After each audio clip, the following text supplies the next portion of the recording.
мирзо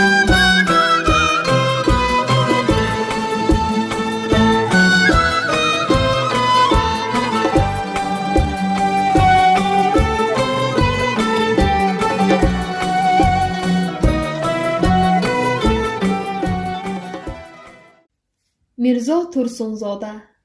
устод мирзо турсунзода 2 майи соли 1911 дар деҳаи қаратоғи ноҳияи ҳисор ҳозирашаҳри нав таваллуд ёфтааст.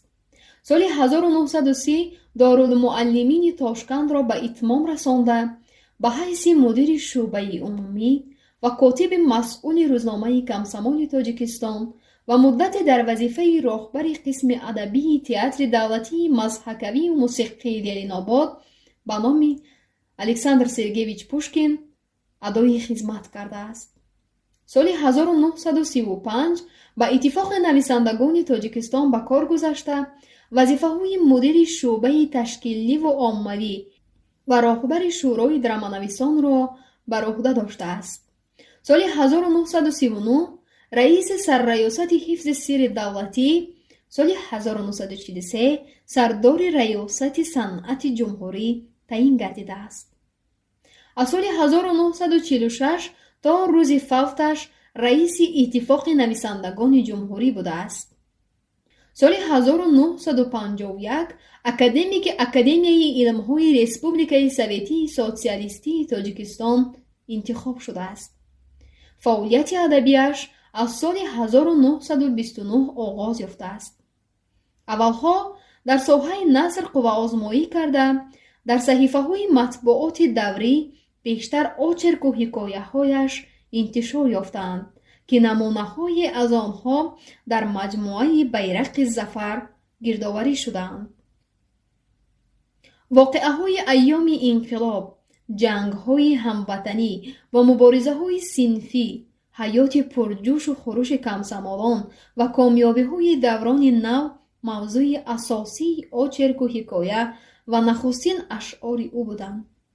соли 1935 яке аз асарҳои калони манзуми ӯ «Манзараҳои Хуҷанд» дар маҷаллаи барои адабиёти социалистӣ чоп шудааст, ки дар он меҳнати содиқмандона ва бунёдкоронаи мардуми шӯравӣ тасвиру тавсиф ёфтааст. достонҳои офтоби мамлакат, хазон ва баҳор низ ба ҳамин мавзӯъ бахшида шудаанд. соли 1939 маҷмӯаи шеърҳояш аз чоп баромадааст, ки ашъори дар васфи ватану нашъунамои он ва воқеаҳои байналхалқӣ бахшидаашро дар бар гирифтааст. як силсила шеъру манзумаҳои ӯ ба тасвиру пирӯзиҳои мардуми кишвари тоҷик, кашфу сарватҳои моддию маънавии он, бунёди иншооти бузурги ҷумҳурӣ бахшида шудаанд, ки водии ҳисор ба кӯҳсори тоҷик хаёли хом гул мекунад, омадканал аз он ҷумлаанд. солҳои ҷанги бузурги ватанӣ тараннуми ғояҳои ватанпарварӣ ва дӯстии халқҳо дар эҷодиёташ мавқеи асосӣ ишғол намудааст.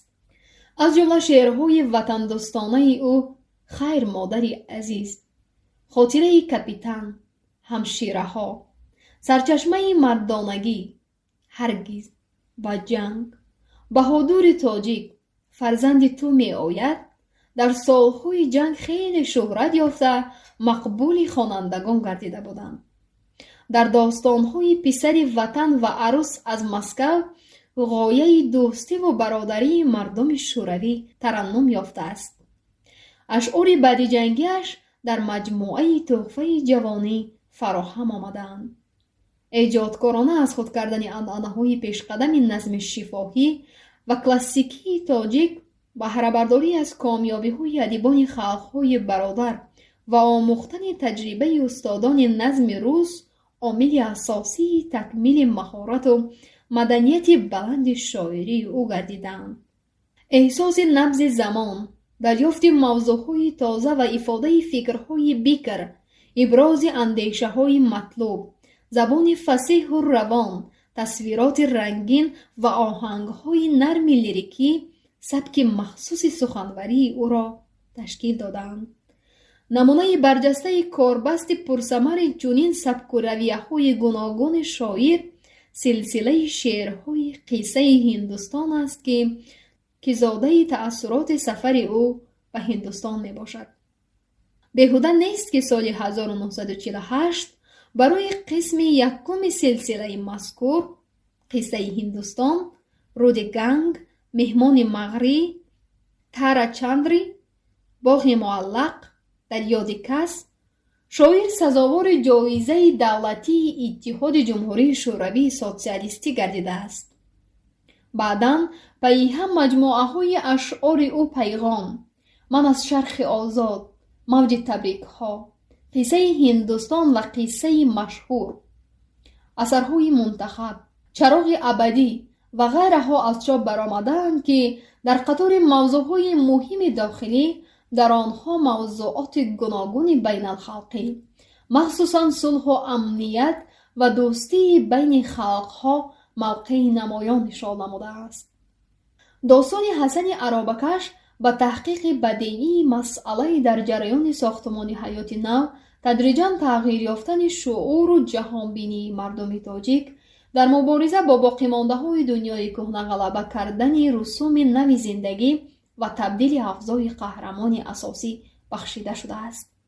در سلسله شعرهای صدای آسیا مهمترین واقعه های حیات بین الخلقی در دوره بیداری و مرحله نوی حرکت های آزادی خواهی ملی، دوره بیداری و شکست بنیاد مستملکه‌داری و استقلالیت، صاحب شدن بسیار خلق‌های مظلوم آسیا و افریقا تصویر یافته شهرت بین المللی پیدا کردند. مؤلف سال 1960 برای داستان حسن عرابکش و سلسله شعرهای صدای آسیا سزاوار جایزه لنینی گردیده است. سال 1960 داستان نوی لیریکی او جان شیرین چاپ شده برق آسا در میان خوانندگان محبوبیت تام کسب کرده است. برای این اثر ناتکرارش استاد ترسونزاده سال 1963 سزاوار مکافات دولتی تاجیکستان به نام ابو عبدالله رودکی و جایزه کمسمال لنینی تاجیکستان گردیده است. گلچین آفریده های استاد در مجموعه های جان شیرین، عصر من و 4 جلد کلیات انتشار یافته است. داستان از گنگ تا کرمل و سلسله شعرهای پاسبان آتش از شاهکارهای سالهای آخر ادبی اند که از جانب خوانندگان خیلی خوش پذیرفته شدند. استاد ترسونزاده یک قطار اثرهای صحنوی تألیف نموده در رونق و رواج دراماتورگی تاجیک نیز حصه سزاوار گذاشته است که پیسه های حکم، درامای منظوم خسرو و شیرین در همقلمی عبدالسلام دهاتی، متن اپرای شورش واسع در همقلمی عبدالسلام دهاتی نوشته شده سال 1941 در زمینه آن 1.5 لیبرتوی تاجیکی را به میدان آوردند. لیبرتوی اپراهای طاهر زهرا و عروس از آن جمله‌اند. سال 1965 کینوستودیوی تاجیک فیلم از روی سناریوی او فیلم بدیعی حسن عرابکش را به نوار گرفته فیلم‌های هنری با امر دیل و صبح گنگ نیز در زمینه فیلمنامه‌های او سازمان یافتند. در جاده جمع‌آوری و نشر آثار شفاهی مردم نیز خدمت شایسته کرده است.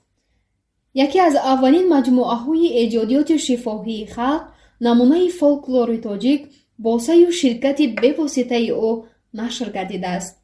دایر به مسائل گوناگون ادبیات، دراماتورگی و تئاتر تاجیک یک سلسله مقاله و رساله‌های ادبی و تنقیدی و در موضوعهای صلح و امنیت و دوستی خلق‌ها یک قطار مقاله‌های پوبلیسیستی نوشته است که در شکل قالب‌های گوناگون انتشار یافتند و دستور و راهنمای دستاندرکاران ساحات هنروری گردیدند.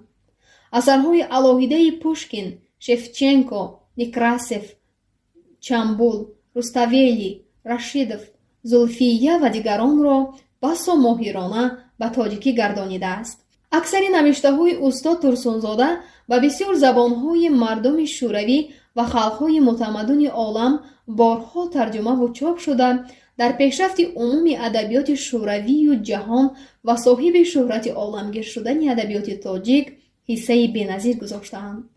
استاد ترسونزاده در دوام عمر پربرکتشان به بسیار کشورهای آسیا، افریقا، اروپا، امریکا سفر و در چندین فروم و کنگرس و کنفرانسیه‌های با نفوذ بین الخلقی فعالانه شرکت و پرحرارت سخنرانی کرده است.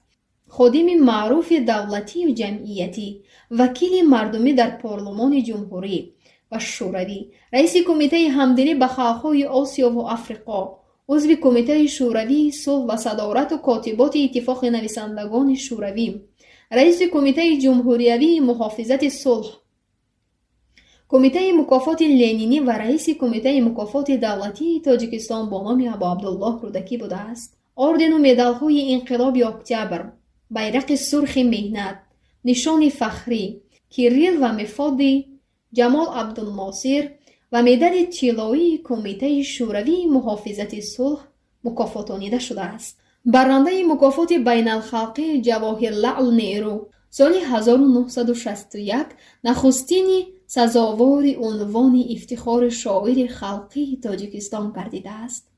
برای خدمت‌های بزرگ ادبی و جمعیتیش سال 1967 سزاوار عنوان عالی قهرمان مهنت سوسیالیستی، سال 2001 شرفیاب عنوان عالی قهرمان تاجیکستان گردانیده شده است. از سال 1934 عضو اتفاق نویسندگان تاجیکستان است. 24 سپتامبر سال 1977 از عالم درگذشت. مقبره شریف او در مزارستان دوچاب قرار دارد.